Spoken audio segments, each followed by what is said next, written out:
अत्यंत दुर्दैवी ही घटना आहे। दादा फार लवकर गेले।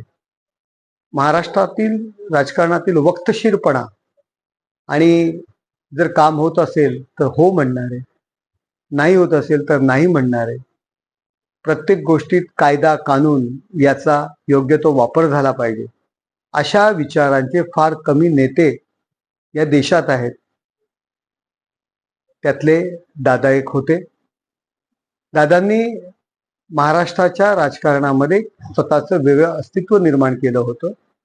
स्वतःचा एक वेगळा ठसा उमटवला होता आणि महाराष्ट्राच्या बजेटला आकार देणारा आणि डोळ्यात तेल घालून त्याच्यावर लक्ष ठेवणारा असा नेता महाराष्ट्राने गमावलेला आहे। अनेक आठवणी आहेत।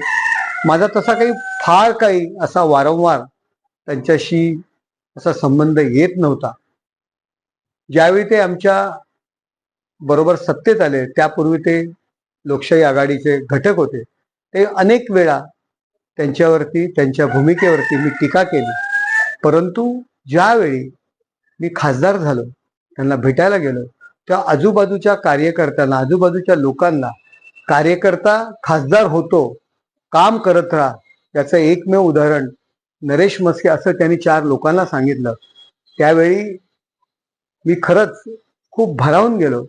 असे दादा, माझ्यासारख्या कार्यकर्त्याला पण रिस्पेक्ट देणारे असे दादा फार लवकर ह्या महाराष्ट्रातून निघून गेले। महाराष्ट्राला त्यांची फार गरज होती।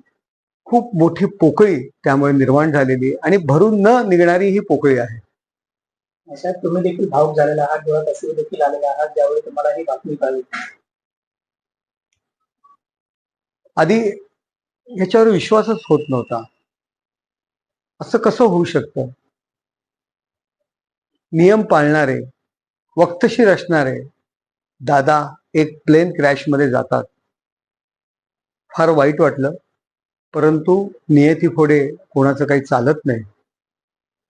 अशा आपल्या महाराष्ट्राच्या खऱ्या अर्थाने राजकारणात दादा असणाऱ्या अजित पवार यांना माझ्या कुटुंबियांतर्फे आणि आमच्या पक्षातर्फे मी श्रद्धांजली अर्पण करतो।